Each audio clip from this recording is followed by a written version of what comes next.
If you do a Google search for Jim Carrey Everybody Rich, you will get almost 1 million of different websites that offer you the following quote.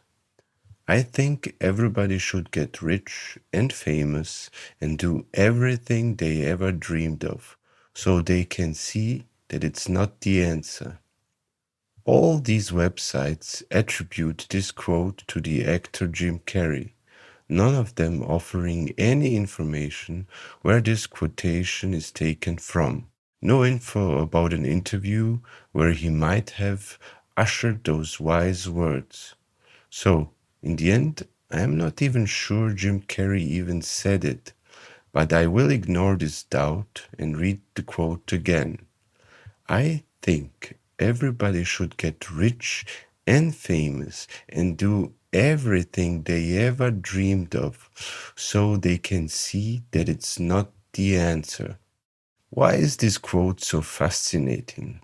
Because it is supposedly said by a very successful actor who seems to have achieved everything he ever wanted, and he is still not happy. Maybe with this thought in our mind, we won't be shocked knowing that famous singers like Avicii, Chester Bennington, Kurt Cobain, Chris Cornell, Nick Drake, Michael Hutchence, and so on, have ended their lives with a suicide. Did they do everything they dreamed of and realize that it wasn't enough?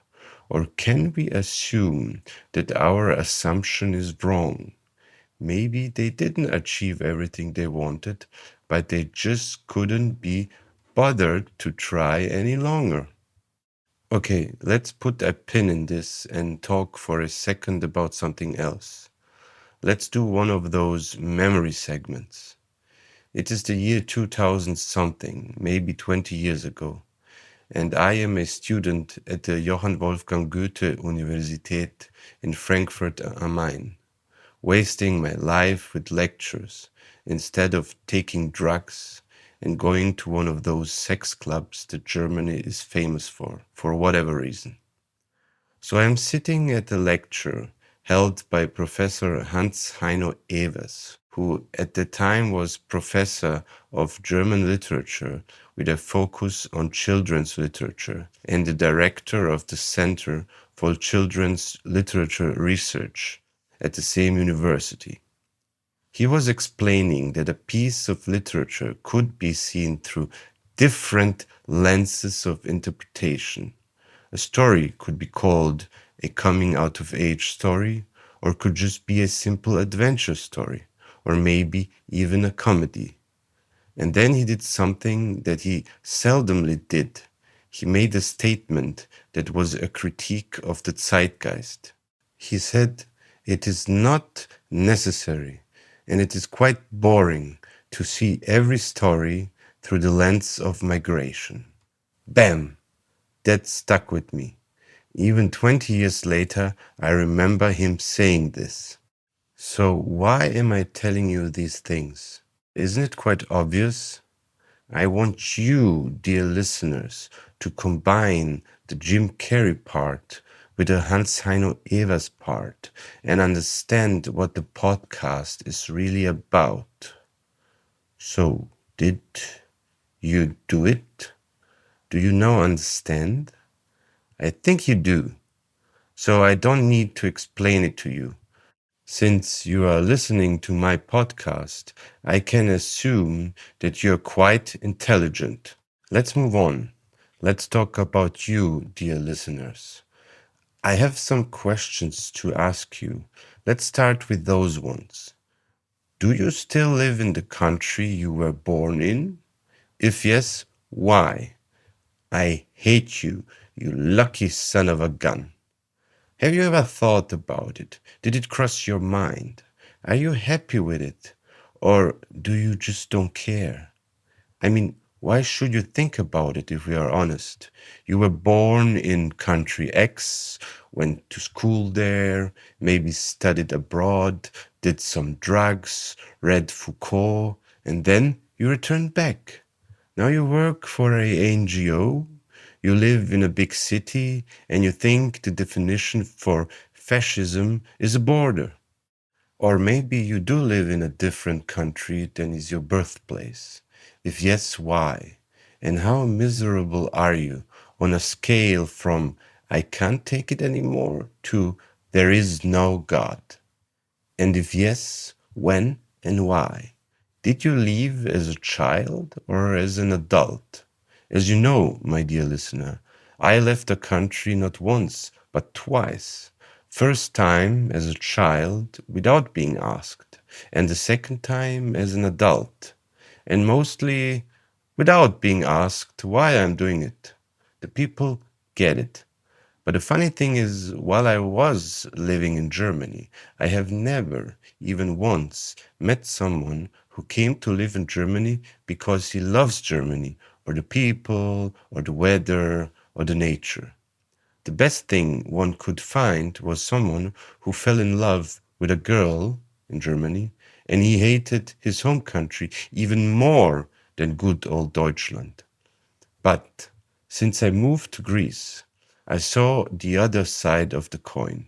Foreigners who wanted to live in a foreign country, mostly English people who love it so much that they turned the holiday into something more permanent. They love their life in Greece. They do not regret their decision, and they have no, with minor exceptions, plans to return to England.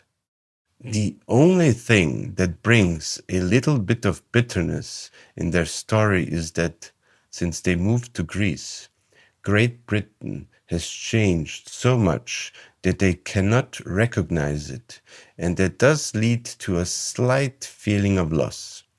But that is even more of a reason to stay in Greece.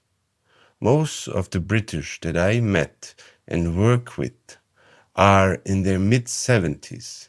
They have been living here for more than 20 years, and some of them watched British TV shows like The Lotus Eaters and Who Pays the Ferryman, both filmed on Crete, fell in love with the island and come to live there.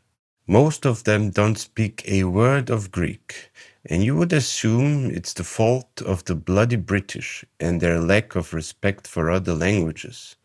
But that seems to not be the case. Greek people behave almost like the Japanese. Whenever they smell that their speaking partner is not a native speaker, they switch to English. It doesn't matter if the foreigner is from England or not. I am sure the Greeks would pat themselves on the shoulder for being so polite and sparing foreigners the painful process of learning such an illogical language like modern Greek. But I don't think they do it out of politeness. They are either too lazy to waste their time with broken Greek, or they just cannot imagine a non-Greek speaking Greek. And that is a good way of separating non-Greeks from Greeks. The language is a good barrier.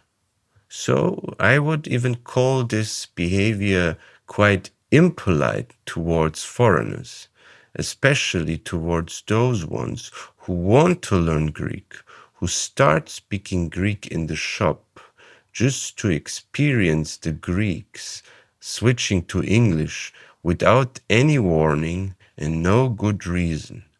That is what I would call quite impolite. But in the end, the English do not complain. I mean, why would they? They are being forced to speak the language they grew up with. And I myself share the British enthusiasm for Greece. It's one of those things that makes you believe in fate or something higher, that guides you to a specific realization.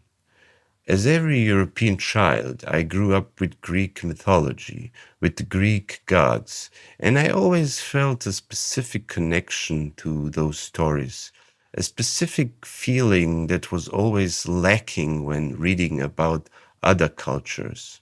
I mean, I adore the Japanese and the Indians, but I never felt at home in their mythological worlds. So later on, I started reading Neoplatonist philosophy, and I realized that I was a Neoplatonist without knowing it. And that even explained my deep connection to the Greek mythology. So it is quite clear that my coming to Greece can be seen as a final homecoming, as a joyful event, and as the solution to a problem.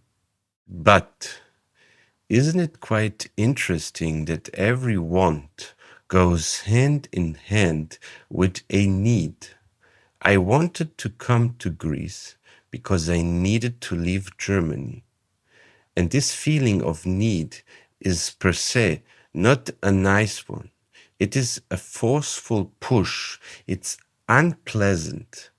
And even every English who came of his own accord to Greece at some point in his life must have felt the need to leave his home country.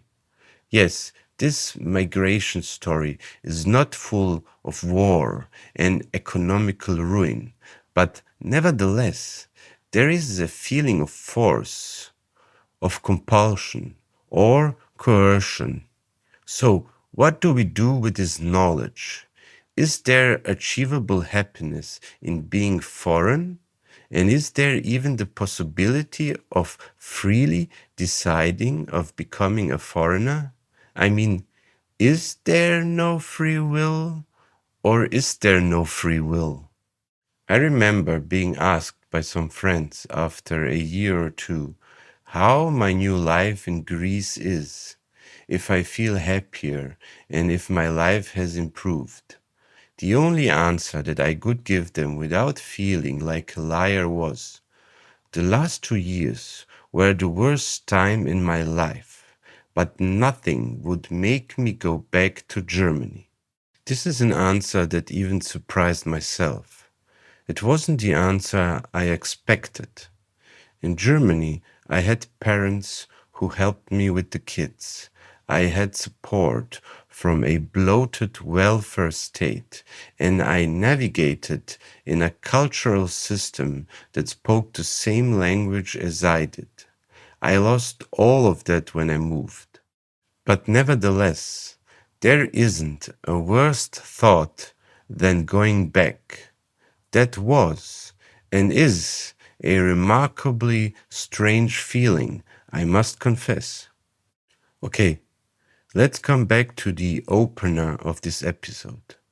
Am I myself guilty of reducing every story to the narrow lens of migration? Is it too bloody naive to think to achieve happiness by leaving one place and going to a different one? Maybe the place is not the problem, but the people, and maybe not the other ones, but you yourself. Yes, I am a Slav, so I might be pathologically depressed, always seeing everything negatively, but knowing this hasn't changed anything to the better.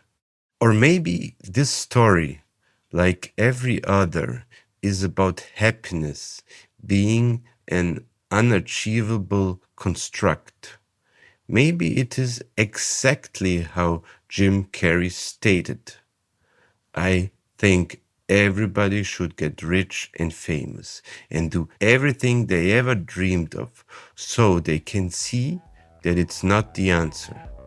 And now, did I get what I wanted and it didn't make me happy?